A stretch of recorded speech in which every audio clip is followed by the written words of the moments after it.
Ah, Canada. It's a strange place. I mean, we have gotten plenty of phenomenal things from Canada, like Ryan Reynolds, Deadpool, the Total Drama series, Terrence and Phillip, and so many cool things. But at the same time, they've given us plenty of abominations, if you will. Justin Bieber and Johnny Test, just to name a few. God, Johnny Test was such a bad show. They just straight up stole American Idiot for their intro, alright? It was bad. But you know what? I'll go ahead and give Canada a pass, because they've given us so many good things in comparison to the bad things that there's no reason to really hate them. And not to mention, they did give me one of my favorite fictional characters of all time, Scott Pilgrim. Although you probably already knew that because you clicked on the video, and the title of the video, and the thumbnail.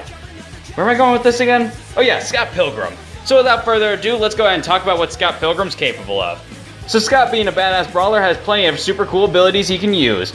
He can perform his super attack, which looks suspiciously like the Tatsumaki Senpukyu, I don't fucking know how to pronounce it, that spin kick from Street Fighter. And for those of you who don't play Street Fighter, imagine it like a badass combination of a helicopter and Deku's shoot style. Or if you want an analogy that's less complicated, it's a spin kick that allows you to hover through the air. He also has the tech attack, where he punches into the sky, causing a massive explosion around him, dishing out severe damage to anyone hit by it. He has the tech attack too, where he slides forward and punches his opponent. Well, that's super disappointing and lame in comparison to the other ones we just talked about. Anyway, he also has the ability to counter his opponent's attacks and punch him, kinda like Lucina, except without a sword and no boobs.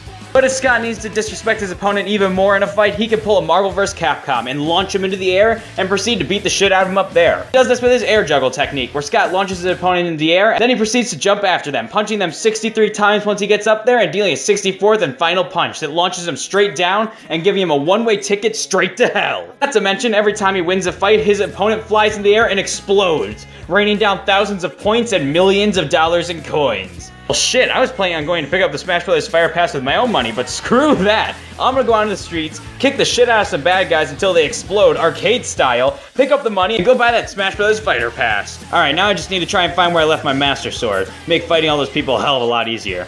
Well, while I look for that, I'll go ahead and leave you with this. Tune in next time when I cover one of Scott's 3 other opponents in the Young Hero Free-For-All.